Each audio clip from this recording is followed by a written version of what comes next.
Turning you up to getting down, down, down. The way that we touch is never enough. I'm turning you up to getting down, down. Show me a piece of your heart, a piece of your love. Olá galerinha, estou aqui trazendo mais uma videoaula da disciplina de arte, capítulo aqui de número 3, dando continuidade aí o imaterial na música, tá? Então vamos lá se ligar na arte. A unidade temática, né, a música, como já foi mencionado, senhores, e as habilidades que irão ser contempladas, né, por meio desta aula, será a habilidade de número 16 e a habilidade de número 19. A habilidade 16, né, irá trabalhar, né, analisando vocês aí criticamente por meio da apreciação musical, usos e funções da música em seus contextos de produção e circulação, relacionando as práticas musicais às diferentes dimensões da vida social, cultural, política, histórica, econômica, estética e ética, tá? Já a habilidade de número 19, vocês, né, irão identificar e analisar diferentes estilos musicais, contextualizando-os no tempo e no espaço, de modo a aprimorar a capacidade de apreciação da estética musical. Então nós iremos aqui conhecer aqui muitas coisas por meio da música. Senhores, o objetivo da nossa aula será pesquisar e conhecer distintas matrizes estéticas e culturais, especialmente aquelas manifestas na arte e nas culturas que constituem a identidade brasileira, na sua tradição e manifestações contemporâneas, elaborando-as nas criações em artes. Então, às vezes eu me questiono muito, né, quando eu vejo aí alguns alunos que eles não dão uma certa importância à disciplina de arte como as outras disciplinas. Alguns não levam a sério, né, o ensino da disciplina de artes. E eu vejo aqui só em relatar para vocês, em ler para vocês aqui as habilidades que podem ser contempladas e o objetivo que pode ser alcançado por meio de uma aula dessa, ela é muito rica, é de suma importância, senhores. A gente entender, a gente conhecer a nossa cultura, nós entendermos por meio da música, ou da dança, ou do teatro, né, ou da arte plástica, entender às vezes um sentido, né, da vida, entender a cultura, né, de uma população, de uma sociedade, né, de um determinado país, de uma determinada nação, fazer uma comparação. Então as tradições, né, que são manifestas aí ao longo dos tempos, o espaço, né? Então tudo isso é compreensível, tudo isso é de suma importância a gente conhecer, né, e entender melhor aí cada cultura diante aí da contemporaneidade, tá, senhores? Então, espero que vocês possam compreender a disciplina de arte, assim também, né, da importância que tem as outras, e que vocês possam realmente levar a sério e compreender melhor aí o que é passado por meio da arte, o que é trabalhado, o que se busca, né, contemplar. Então, assim, sons, né, dando continuidade aqui ao nosso capítulo, né, trabalhando aí a música. Então, sons com funções semelhantes em épocas e culturas diferentes. Como eu acabei de citar, a cultura que é trabalhada em diferentes locais, né, em diferentes épocas, e muitas vezes elas se relacionam, né, são semelhantes. Então, muito antes do início da colonização das Américas, no século XV, era comum na Europa haver sinos nas igrejas. Nós vimos lá na aula anterior que uma comunidade, né, uma sociedade ali, na verdade uma cidade, ela passa informações por meio das batidas do som do sino. Então, conforme a batida do sino, né, ali há uma mensagem, né, missa dos mortos, uma missa de Natal, então eles se comunicam.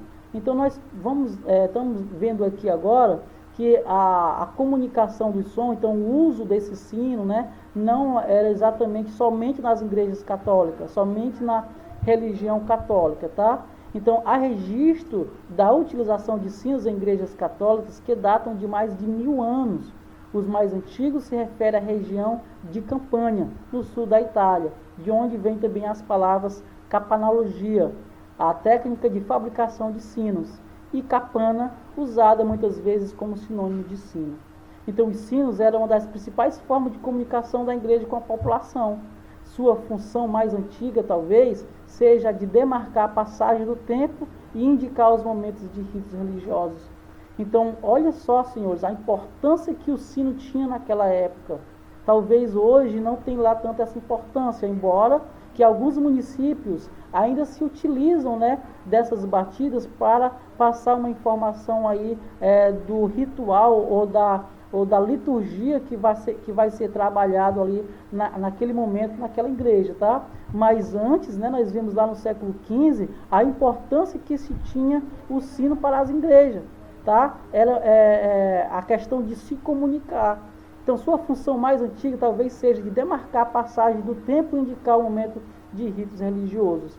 Havia também nesse período toques específicos para diferentes situações do cotidiano, como na tradição que se mantém em São João del Rei, né? Essa aqui foi o município que eu citei para vocês na aula passada. Ainda se mantém essa tradição, embora que alguns outros locais, outras cidades não utilizam mais, né? Mas e que especificamente nesse município, né, de São João del Rei, eles ainda mantêm essa tradição de se comunicar por meio, né, de levar as informações aí dos rituais que irão acontecer na igreja para os fiéis, ok?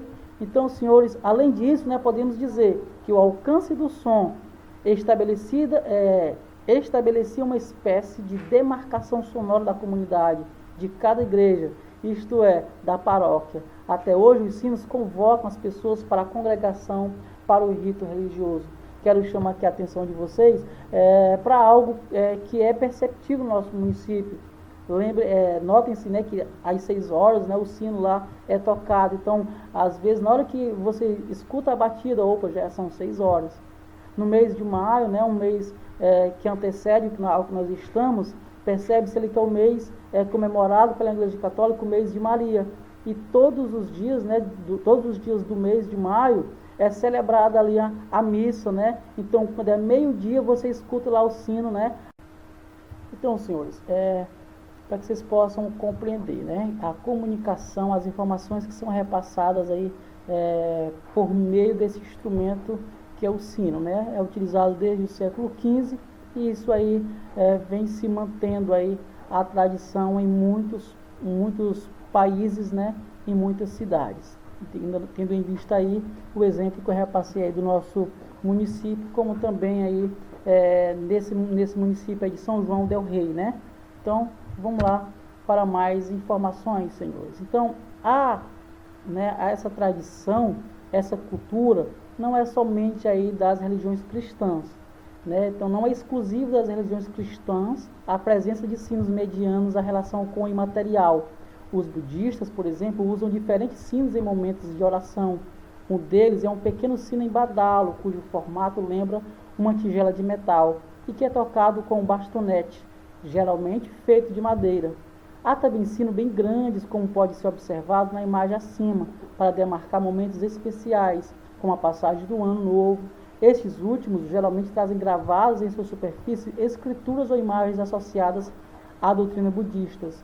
Então, senhores, notem que tanto o sino, né, utilizado na Igreja Católica, como também em outras religiões, tá? Exemplo aí, os budistas. Nós iremos ver também aqui a questão dos praticantes de candomblé.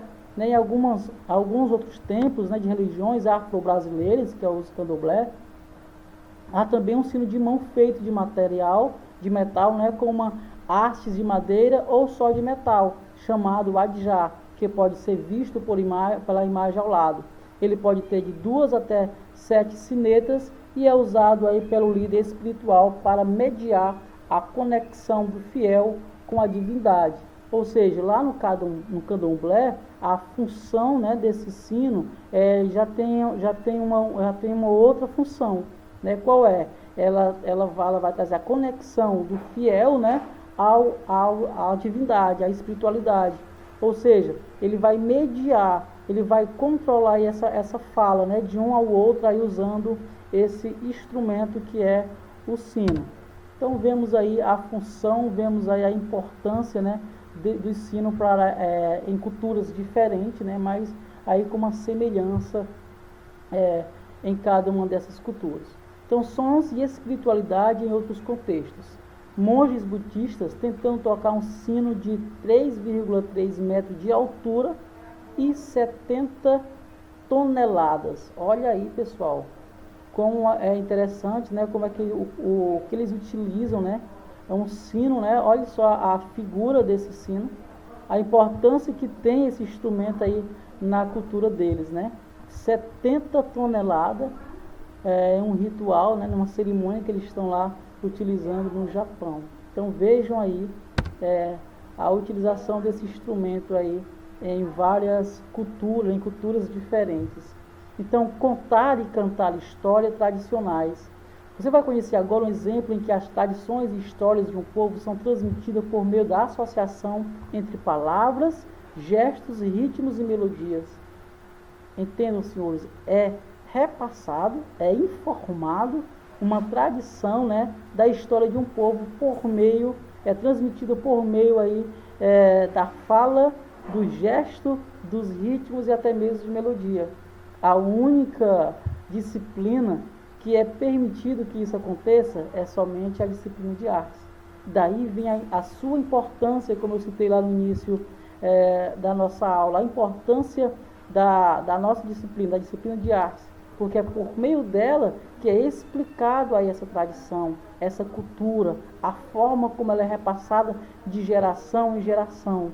Então, é o que acontece no canto de Pansori, um tipo de canto narrativo da Coreia do Sul, no qual, como em outras manifestações artísticas orientais, o artista que o realiza trabalha a música com a fala e com a movimentação corporal, que ajuda a caracterizar as personagens e a expressar a dramaticidade das histórias tradicionais apresentadas. Ou seja, senhores, esse personagem, né, com seu figurino, ele vai ali repassar por meio dos movimentos corporais, por meio da sua fala, por meio desse movimento, por meio dessa expressão, ele vai contar a sua história, ele vai contar a sua tradição, ele vai levar, por meio desses movimentos, a sua cultura. Olha a importância que se tem a disciplina de arte. Olha a importância que se tem esse personagem utilizando todos esses mecanismos para contar a sua história, ou melhor, a história do seu país, da sua nação. O nome desse canto vem da união de duas palavras coreanas, pan e sori. A primeira, né, pan, significa lugar com muita gente. A segunda significa sori, né, significa som. Tradicionalmente, o único cantor ou cantora, denominada sorikun, apresenta uma longa história na qual interpreta cantando, falando e gesticulando todos os personagens. Ou seja, ao mesmo tempo, né, ele vai fazer isso. E o interessante, como vocês vão ver, ele vai fazer todo esse processo no período de 9 horas. Haja resistência, haja movimento, haja gesto, haja fala aí para esse personagem representar. É lógico, né? Ele vai estar representando ali a sua cultura, então tem que ser muita coisa. Vamos lá compreender melhor o que é colocado aí para esse personagem. Tradicionalmente, né, um cantor, tal, a apresentação de uma história inteira pode durar até 9 horas. Os sorikun, em tempos antigos, visitavam os povoados da região apresentando essas narrativas cantadas, que foram sendo passadas de geração em geração, sobretudo pela transmissão oral.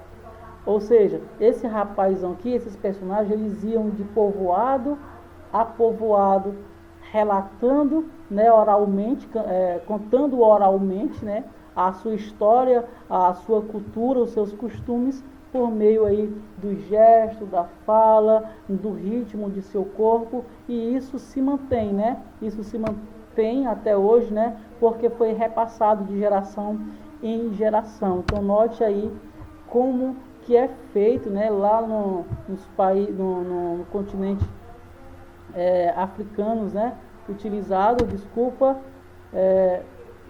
essa imagem mesmo.